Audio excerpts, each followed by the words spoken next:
Seringkali orang itu hanya menginginkan yang baik-baik saja dalam hidup ini, ya. Namanya juga manusia.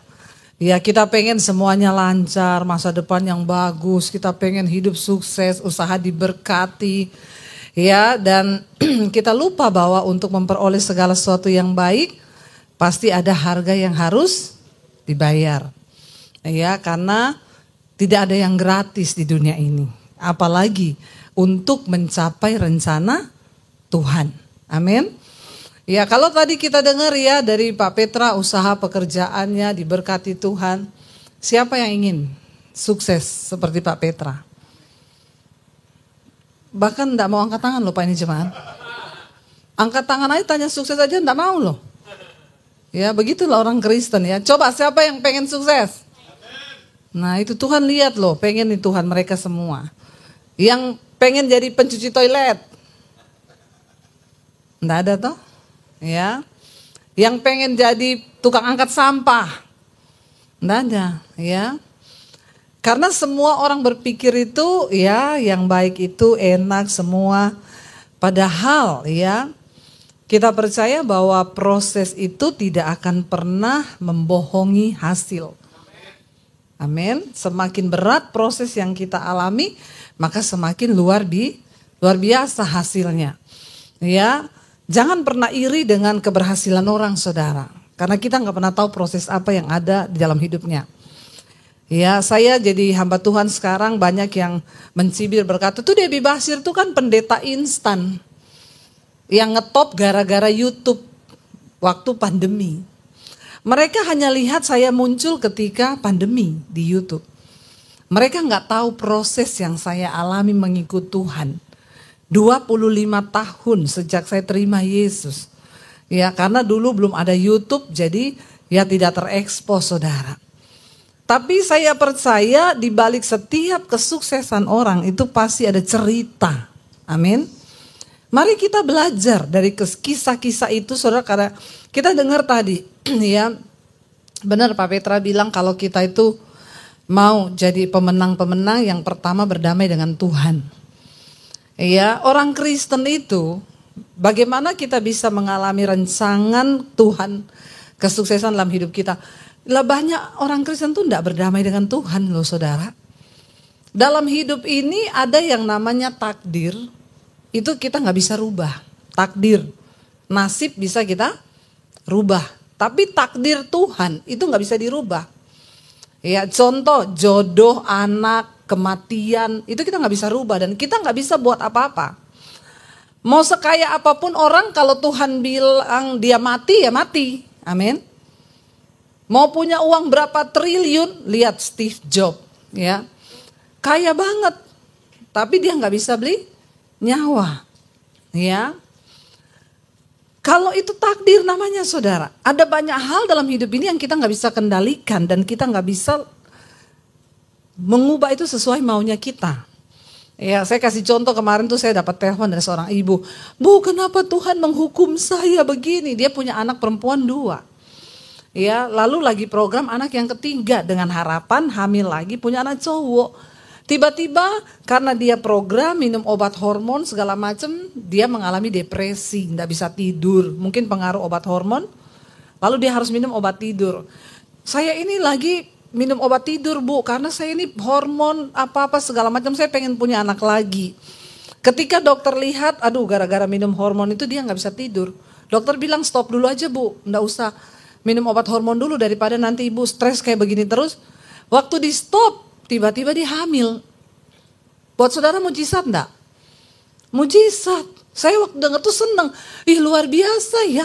Pas stop program dari dokter minum obat hormon tiba-tiba hamil. Itu kan Tuhan toh. Tapi dia bilang gini, ibu tahu saya berharap ini anak laki-laki. Karena saya sudah punya anak 2 cewek. Waktu diperiksa kemarin baru bisa diketahui jenis kelaminnya. Ternyata perempuan lagi, Ibu. Kenapa Tuhan menghukum saya begini? Saudara lihat, kadang-kadang manusia itu membawa diri dalam pencobaan itu ya karena maunya dia sendiri. Saya bilang, Bu, dalam hidup ini ada yang kita nggak bisa rubah. Anak itu pemberian Tuhan loh.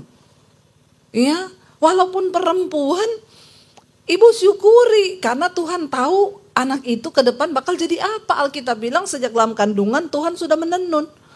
Ibu pilih anak cowok besar narkoba karena Tuhan sudah tahu, atau ibu pilih dikasih Tuhan cewek karena itu yang terbaik. Siapa tahu dia jadi hamba Tuhan seperti Debbie Basir tuh. Nggak usah tepuk tangan, Pak. Ya, karena saya tuh bingung dengan orang Kristen, saudara. Lalu itu menjadi masalah. Ya, dia bilang saya sempat berpikir mau gugurkan kandungan ini, Bu. Padahal anaknya cantik. Saya bilang, Bu, ibu tahu di luar sana banyak sekali pasangan yang hari ini sedang berdoa minta satu anak aja nggak dikasih. Syukuri Bu anak itu. Ya jangan ibu, padahal anaknya cantik-cantik loh saudara. Ya tapi ya itulah manusia. Bagaimana kita mau menjadi pemenang kalau kita ini nggak berdamai dengan Tuhan. Kalau kita berdamai dengan Tuhan, kita percaya bahwa semua yang Tuhan izinkan dalam hidup kita itu yang terbaik. Amin saudara. Ya, jadi masalah itu datang ketika kita ini tidak menerima, bahkan Tuhan aja ditolak loh. Iya, tadi Pak Petra bersaksi, ya berdamai dengan Tuhan, lalu berdamai dengan sesamamu, berdamai dengan dirimu sendiri. Orang yang tidak berdamai dengan Tuhan gak mungkin bisa berdamai dengan dirinya sendiri, apalagi dengan orang lain. Makanya kita suka temui orang yang bikin keributan terus. Sukanya cari musuh. Ini orang pasti hubungannya sama Tuhan rusak. Amin saudara. Kalau ada suami yang di rumah bikin ribut terus sama istri, mesti suami itu urusannya hubungannya sama Tuhan rusak. Kalau ada istri yang bikin ribut terus di rumah, ini istri hubungannya sama Tuhan rusak. Kalau hubunganmu sama Tuhan rusak, tidak mungkin hubunganmu dengan sesama itu bisa baik. Karena semua hubungan dilandasi dengan hubungan kita dengan Tuhan. Amin Bapak Ibu. Iya, kalau ada anak di rumah yang selalu bikin gara-gara jadi masalah, nih anak pasti hubungannya sama Tuhan rusak. Tidak semua orang Kristen itu namanya sudah tercatat di sorga. Walaupun kau Kristen, kau duduk di kursi gereja, kalau kau tidak menjadi pelaku firman, hubunganmu dengan Tuhan rusak, maka maaf saudara, ya, namamu tuh belum tercatat di sorga. Ada ibu-ibu datang sama saya, Bu, tolong doain dong, si A, anaknya mau pindah agama, ikut calon suaminya. Mau didoakan kenapa? Jangan sampai dia berpindah agama. Saya bilang, gak usah didoakan itu, namanya juga belum ada di sorga, model-model begitu itu. Lu bener saudara. Kalau orang namanya sudah tercatat di sorga, berarti hubungannya sama Tuhan baik. Kalau hubungannya sama Tuhan baik, tidak mungkin dia tinggalin Yesus gara-gara jodoh. Hello, please deh. Amin. Saya lihat di sini banyak anak-anak muda ini ya. Jangan sampai kau meninggalkan imanmu cuma karena laki-laki atau perempuan. Berarti memang ya, makanya saya bilang nggak usah Bu. Berarti memang orang ini namanya belum ada di sorga, jadi nggak usah didoakan. Ya, kalau ada artis yang sudah pelayanan di gereja, tiba-tiba pindah agama lagi karena dapat jodoh, makanya salahnya gereja, ngapain undang-undang artis yang belum tobat? Ya, jangan jadi gereja yang ikut-ikutan. Selalu begitu ada artis dengar undang. Lihat dulu kelakuannya, lihat dulu hidupnya. Ya, tapi sekarang ini gereja itu udah jadi panggung soalnya. Ya, jadi siapa aja yang mau naik aja, walaupun hidupnya belum bertobat suruh naik aja. Ya, saya berdoa gereja di sini enggak usah ikut-ikutan, Pak. Ya, undang orang yang benar-benar menghormati Tuhan, ya, yang memiliki hubungan pribadi dengan Tuhan. Ya, kalau artisnya belum bertobat, khotbah di mimbar, di luar, di Instagram pakai BH celana dalam, apa yang menjadi kesaksian di atas mimbar? Ya, ngapain kita ikut-ikutan begitu? Akhirnya kejadian lagi, itu artis sudah cerai sekarang, bolak-balik dulu udah ada di mimbar gereja, bikin malu Tuhan nggak? Ya, lihat dulu kelakuannya, lihat dulu hidupnya, jangan buru-buru. Ya, karena kebanyakan gereja itu cuma mau jadikan ini panggung supaya banyak yang datang undang artis. Ya, jangan saudara. Hormati Tuhan dalam hidupmu. Kalau engkau pengen memiliki kemenangan dalam hidup, pertama, perbaiki hubunganmu dengan Tuhan. Berdamai dengan Tuhan. Ketika kita berdamai dengan Tuhan, maka hubungan kita dengan sesama juga baik. Alkitab bilang orang itu kalau dikenan Tuhan, dia disenangi banyak orang. Amin. Ya, kalau kita datang tuh orang senang. Ya, jangan sampai kita datang orang bubar. Ya, apalagi bapak-bapak pulang ke rumah, anak-anaknya, ih papaku udah mau pulang, males masuk kamar. Kenapa? Karena bapaknya itu bawaannya marah terus. Ada roh kuda merah. Ya, di kitab Wahyu itu ya, roh pencabut damai sejahtera itu kuda merah itu. Ya, atau jadi istri kau membawa ya di rumah itu anak-anak nggak betah kalau ada istri. Kenapa? Cerewet, marah-marah terus ya. Bertobat loh saudara. Jadi ketika kita ini hubungannya dengan Tuhan dipulihkan, maka hubungan dengan sesama dipulihkan. Lalu bisnis kita, pekerjaan kita, pelayanan kita akan mengalami mujizat demi mujizat. Karena mujizat Tuhan terjadi juga lewat orang lain. Amin. Ya, makanya kita perlu membangun hubungan dengan Tuhan. Oke, saya dikasih ayat Filipi, kita baca bersama pasal yang kedua. Ya, Filipi pasal yang kedua, ayat yang ke-12 mulai saudara. Firman Tuhan di sana dikatakan begini ya, Filipi 2 ayat 12. Hai saudara-saudaraku yang kekasih, kamu senantiasa taat, karena itu tetaplah kerjakan keselamatanmu dengan takut dan gentar. Bukan saja seperti waktu aku hadir, ya, tetapi terlebih pula sekarang waktu aku tidak hadir. Rasul Paulus memberi pesan dan teguran kepada jemaat di Filipi. Dia bilang kamu itu sekarang sudah bertumbuh dalam iman. Kamu bagus sudah kerjakan keselamatanmu. Saudara, jangan pikir kita ini semua sudah selamat. Percaya Yesus sudah selamat. Ya, keselamatan itu harus dikerjakan. Jangan punya prinsip yang begini, yang penting sudah ini Yesus sudah mati bagi dosaku dari masa yang lalu, sekarang sampai yang akan datang. Jadi aku mau hidup seperti apapun, ya enggak apa-apa, dia Bapa yang baik. Hati-hati pengajaran hyper grace hari-hari ini. Ya, menggambarkan Tuhan itu seperti Bapa, memang benar. Ya, tapi ingat dia akan datang kembali menjadi hakim. Dia bukan cuma Bapa yang baik, yang menerima kita apa adanya. Tapi dia kemudian akan menjadi hakim yang datang untuk menghakimi setiap kita. Memang ketika kita dipungut menjadi anak, termasuk saya, dia tuh gak pernah lihat latar belakangmu, dosamu. Saya ini orang berdosa. Ketika Tuhan selamatkan saya, waktu itu saya mau bunuh diri. Iya, kurang ajar gak? Udah bikin dosa, mau bunuh diri lagi. Iya, tapi di saat itu saya berseru kepada Tuhan. Saya gak tahu Tuhan siapa. Saya cuma bilang siapapun engkau Tuhan, nyatakan dirimu bagi saya. Karena saya dulu bukan Kristen. Lalu Tuhan Yesus datangi saya di saat saya berdosa, saya hancur, saya mau bunuh diri. Dia Bapa yang baik, yang mengangkat kita dan tidak pernah melihat latar belakang kita. Menerima kita apa adanya. Waktu pertama kali kita menerima dia. Setelah kita terima Yesus, kita diselamatkan. Kerjakan tuh keselamatan. Kenapa? Karena kita bisa ditolak gak sama Tuhan saudara? Bisa. Hari ini pengajaran tuh enak-enak banget. Dia Bapa saudara. Ya, kalau walaupun kita bikin salah, ya, saya punya anak masih kecil. Dia bikin salah apapun saya senyum. Anak kecil bikin salah kita senyum. Kalau udah gede bikin salah, saudara senyum. Tiba-tiba orang datang ke rumah ngambil TV-mu, anakmu itu loh jual ini ke saya nggak bayar. Saya harus ambil TV-nya.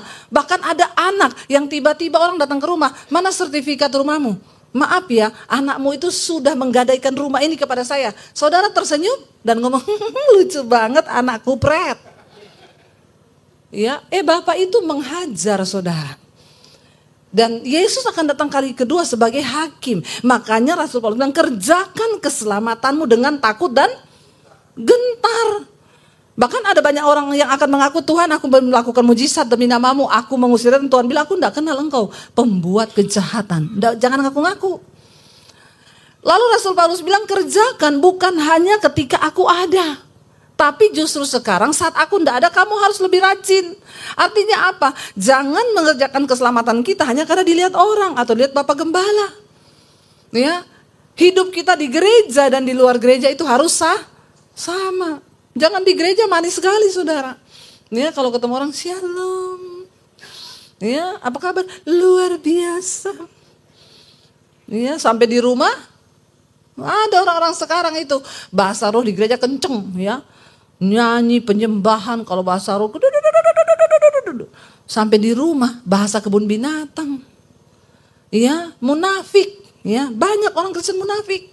Tapi di sini enggak ada. Enggak ada yang ketahuan.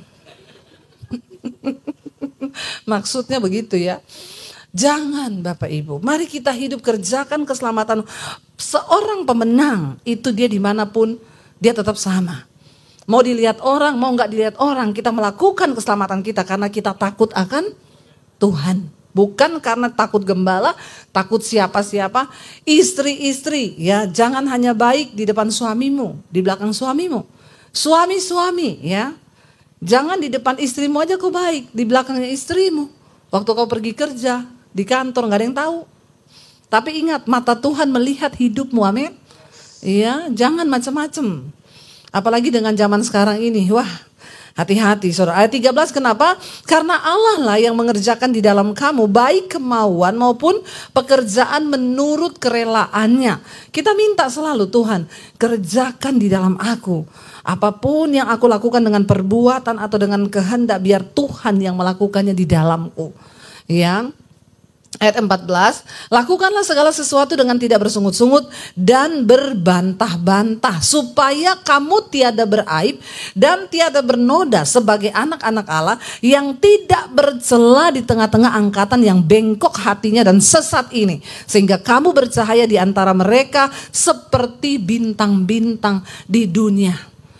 Saudara, jangan bersungut-sungut dan jangan berbantah-bantahan.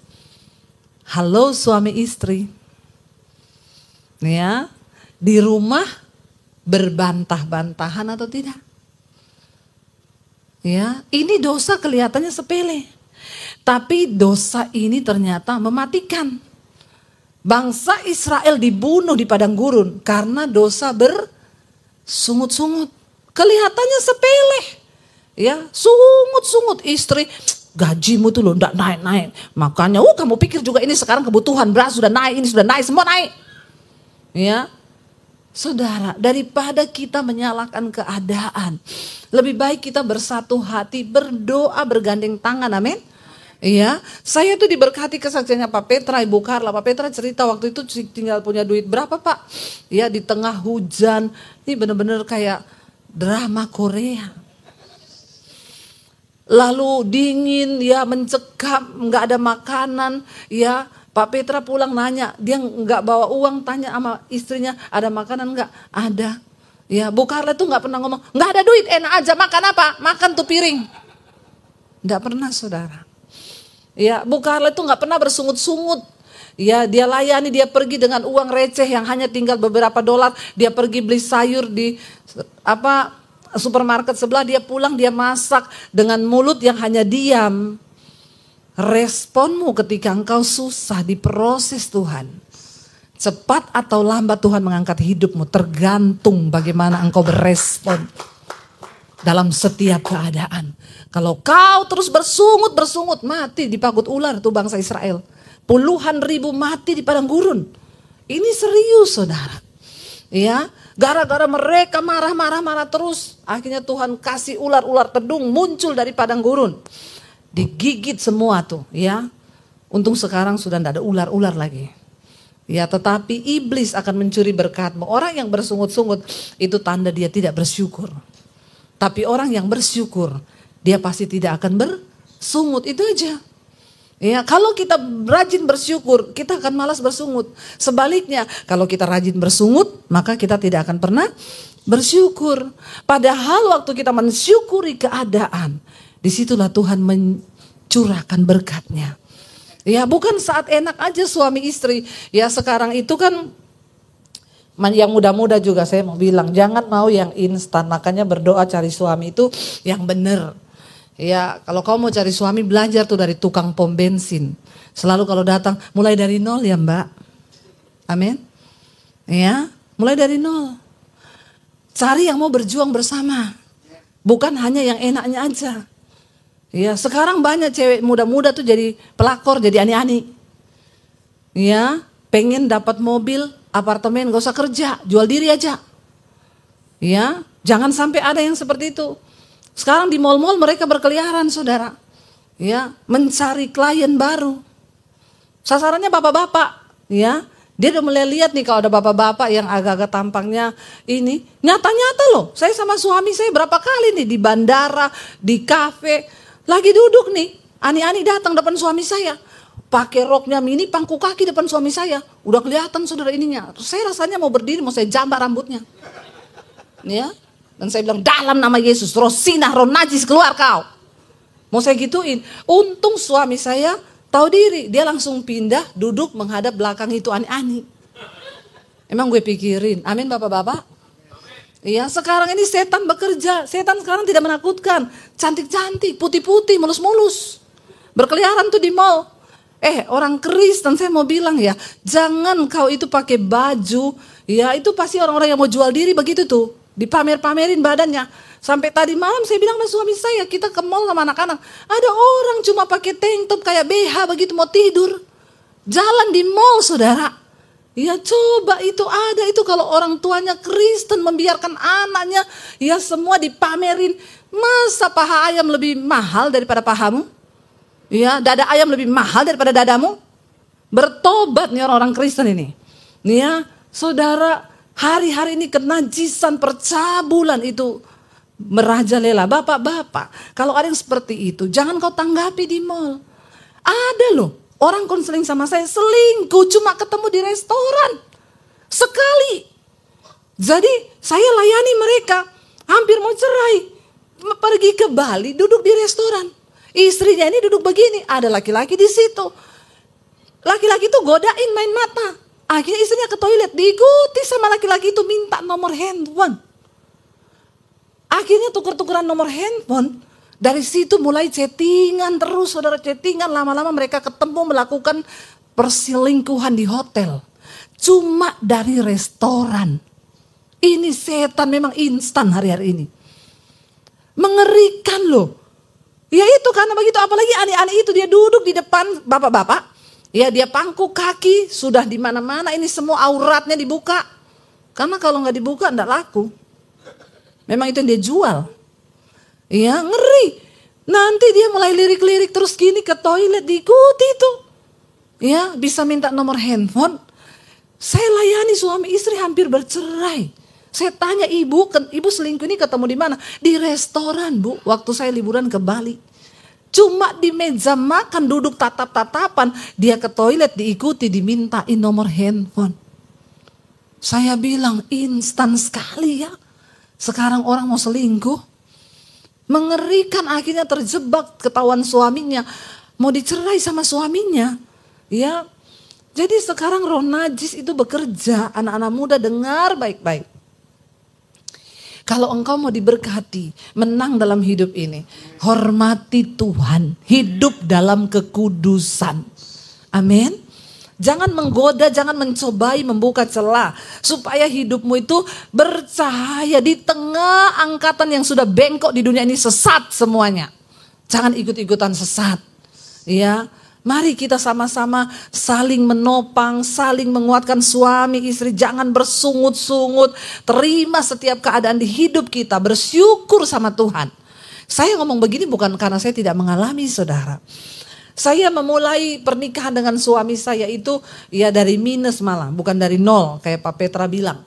Ya, saya menikah dengan suami saya itu dari nol saudara. Ya, dan saya mendampingi, kita sama-sama pelayanan berdua, naik motor, anak 3, motor 1, bonceng 5. Ya, mungkin belum ada yang seperti saya di sini kan. Ada di sini yang pernah bonceng 5? Ya, saya mengalami itu. Kami susah. Ya, tapi apakah kami tidak bahagia? Kami bahagia. Dan kami tidak izinkan satupun keadaan menjadi alasan untuk kita tidak bersyukur. Hari-hari ini kenapa orang kalah dalam pertempuran? Kau selalu menjadikan alasan masa lalu, kegagalan itu untuk membuat langkah mustak. Dan kau tidak bisa mencapai janji Tuhan dalam hidupmu. Jangan jadikan alasan masa lalu apapun. Ya, tinggalkan yang sudah di belakang. Lihat ke depan. Kita semua sampah dulu. Saya sampah, Pak Petra sampah, Bu Karla sampah. Kita semua sampah. Tapi Yesus sanggup mengubah, mendaur ulang sampah itu menjadi sesuatu yang berguna. Amin. Ya, saudara, kalau kita dengar ya kesaksian dari Pak Petra tadi, apa yang ada, masa depan apa. Tapi waktu kita mau bertobat, Hidup dipulihkan dengan Tuhan. Kita mau sungguh-sungguh jadikan, sudahlah Tuhan, aku pernah berbuat salah di masa lalu. Tapi aku gak akan mengulangi itu. Aku akan belajar untuk menghormati Tuhan. Tuhan selalu memberikan kesempatan. Asal kita mau bertobat loh. Ya, bukan dengan sengaja hidup dalam dosa terus gak tobat-tobat saudara. Ya, tapi kita mau bertobat. Jangan jadikan alasan, banyak orang itu begini. Ya, saya ketemu ada orang homo saudara. Sekarang banyak di gereja-gereja tulang lunak ini. Ya, saya berdoa di sini nggak ada tulang lunak loh. Yang laki-laki bersikaplah sebagai laki-laki, yang perempuan jangan jadi aneh-aneh, lesbi. Ya, sekarang itu kita nggak bisa lihat saudara. Ya, oh lesbi itu model-modelnya rambutnya pendek, gagah perkasa kayak Bu Debbie itu lesbi. Maaf ya, saya wanita tulen. Saya udah konseling beberapa orang lesbi yang mau bertobat. Tampangnya nggak ada tampang kayak saya. Rambutnya panjang, kriwil-kriwil. Loh ada ibu-ibu, Bu, saya mau ketemu ibu, saya selingkuh 7 tahun, suami saya nggak tahu. Bahkan saya bawa selingkuhan saya ke kamar saya. Kok bisa, Bu? Iya, Bu, karena selingkuhan saya Mira. Ibu-ibu selingkuh sama perempuan. Iya, makanya saya kaget waktu ketemu dia. Saya pikir nih masih tomboy, saya juga agak takut. Saya bilang sama suami, kamu awasi saya dari jauh ya. Kamu duduk di meja sebelah, lihat dia terus ya. Jangan saya sampai dia apa-apain nih. Ya saya ketemu saudara, tampangnya datang, rambutnya panjang, kriwil-kriwil, lesbi. Ya, orang lain les piano kayak les gitar. Jangan lesbi dong. Itu dosa. Ya. Ada yang dia pakai alasan, saya bilang, ibu kenapa jadi lesbi, Bu? Suami saya kasar, sering pukulin saya. Jangan jadikan alasan apapun supaya engkau berbuat dosa dan masa depanmu hancur dan engkau terpuruk dalam dosa itu. Ya, ada lagi homo datang sama saya ngaku. Kenapa kamu jadi homo? Dari kecil saya kehilangan hati Bapak. Saya dipukulin sama papa saya sakit hati, saya kecewa, makanya saya terlahir seperti ini. Tuhan menciptakan semua yang baik. Tapi iblis ingin merusak. Amin. Ya, saya ketemu dengan pelakor ani-ani pacaran sama om-om. Saya tanya, kenapa kamu pacaran sama om-om? Dari kecil saya tidak merasakan hati Bapak. Papa saya sibuk kerja, saya nggak pernah dibelai sama Bapak. Ya, jadi saya cari hati Bapak di luar, ketemu hati om. Ya, jangan jadikan alasan masa lalumu untuk mendukung dosamu hari ini. Iya, kita semua pernah terluka lah. Kita juga pernah kehilangan hati Bapak, tapi jangan cari hati Om juga, keles. Amin. Iya, Bapak Tuhan Yesus itu cukup jadi Bapak buat kita. Jangan pakai alasan apapun untuk membenarkan ya kehidupanmu yang hari ini engkau jauh dari Tuhan, saudara. Pakai justru kegagalan-kegagalan kita di masa lalu sebagai anak tangga untuk kita melangkah datang pada rencana Tuhan yang sesungguhnya. Katakan, amin. Ya coba kalau Pak Petra menyerah waktu itu. Ya bayangkan dari tukang pungut sampah naik jenjang karir menjadi sopir taksi. Ya abis itu turun sedikit lagi jadi pencuci toilet. Tapi gajinya besar ya Pak ya, karena gak ada yang mau.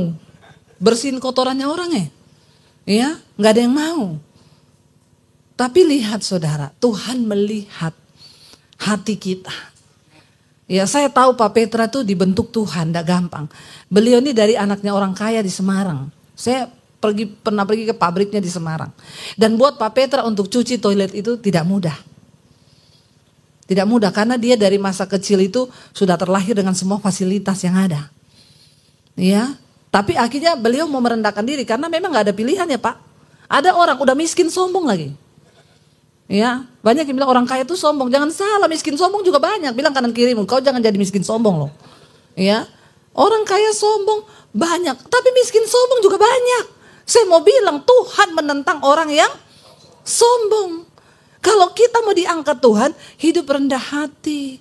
Ya enggak apa-apa dibentuk Tuhan, aku rela. Sekarang ini orang hidup dengan gengsi. Gara-gara gengsi akhirnya mau nonton Bruno Mars. Ya. Ada orang nonton Bruno Mars. Pinjol. Pinjaman online. Gila enggak ini? Gila enggak anak-anak muda zaman sekarang ini? Gen Z, Gen Z, apa-apa segala macam itu sebutannya. Ya, mau Gen Z, mau Gen Z, saya lebih suka sebut kalian tuh Gen Z. Supaya membangkitkan, mengobarkan. Ya, ada saudara, gila ya mau nonton Bruno Mars, pinjol. Karena tiketnya 1 juta lebih. 2 juta ya? 2 juta mau nonton Bruno Mars, pinjol. Coba kau pinjol buat ngasih persembahan. Ada nggak yang pinjol buat persembahan? Nggak ada. Nonton Bruno Mars 2 juta. Pinjol, ada lagi yang minta gajinya dibayar duluan yang bulan depan karena mau beli tiket Bruno Mars. Nah bulan depan gajian, dia nggak bisa bayar cicilan, dia nggak bisa makan karena sudah dimakan sama Bruno. Goblok nggak? Saya bilang dari mimbar ini, goblok kau, goblok. Nggak apa-apa, Yesus aja bilang bodoh kok. Bodoh orang-orang begini, orang Kristen tapi nggak mengerti. Akhirnya nanti dia bulan depan nggak bisa bayar cicilan, nggak bisa punya uang makan, utang. Saudara, hari-hari ini kita lihat, saya nonton berita kemarin, ada istri polisi bunuh suaminya yang polisi juga karena terlibat judi online. Makanya ini lagi heboh nih judi online. Ya, aparat banyak yang terlibat. Kita doakan supaya bangsa ini dibersihkan Tuhan. Makanya jangan lupa berdoa buat bangsa ini saudara. Ya, kita terus berdoa biar Tuhan bukakan. Dibakar sama istrinya, tangannya diborgol, disiram bensin, dibakar. Mati karena uang gak pernah cukup di rumah. Suaminya terlibat judi online. Kemarin saya nonton, bapak-bapak, saya ini lagi di bandara mau ke Papua saudara. Di ruang tunggu nonton TV, beritanya semua. Dan itu di Indonesia loh, bukan di New York. Bapak-bapak ditemukan tewas gantung diri di dapur rumahnya sendiri. Dan ketika ditemukan istrinya, di situ ada secari kertas yang berkata, maaf sayang, rumah ini sudah saya gadaikan karena saya terlilit hutang online. Pinjaman online. Kemarin ada guru bunuh diri terjun lagi dari jalan layang di Kuningan. Berita tiap hari begini. Di Bekasi ada suami yang bunuh istrinya dan dagingnya dijual, ditawarkan ke tetangga. Daging istrinya saudara. Jadi orang pikir pertama daging sapi. Daging apa itu Pak? Mau beli 1 kilo sekian. Daging apa? Daging arsi istri saya. Ini terjadi di Indonesia. Bukan di Afrika sana, bukan. Hello, buka mata saudara. Setelah diselidiki kenapa? Anaknya, bapaknya ini tukang ojek. Anaknya utang online, pinjol. Tiap hari ditagih, istrinya ngamuk sama bapaknya. Kamu cari uang yang benar dong, bayar tuh utang anakmu. Tiap hari orang datang ke rumah ini, saya malu. Istrinya maki-maki suaminya. Suaminya kalap mata saudara. Istrinya dibunuh, dagingnya dipotong kecil-kecil, dijual. Saudara lihat setan bekerja hari-hari ini. Makanya tolong kendalikan keinginan dagingmu itu. Kalau kau tidak kendalikan keinginan dagingmu, semakin setan itu akan merajalela. Anak-anak muda dengar. Ngapain harus nonton konser kalau gak ada duit? Nanti kau terlibat pinjol. Pinjol tuh gila. Saya nih loh tiap hari di WA, ya selamat nomor telepon Anda sudah 20 tahun lebih. Anda berhak mendapat 80 juta. Kirim foto KTP Anda, disertai foto Anda, langsung masuk ke rekening Anda. Menggiurkan enggak? Kalau orang gak punya duit. Ya, saya ini nangani nih, konseling, semua pinjol. Ngeri setan bekerja saudara. Ya, gila saudara. Bahkan di bangsa ini para aparat terlibat dalam judi online. Ngeri saudara, ini bangsa kita berdoa sungguh-sungguh.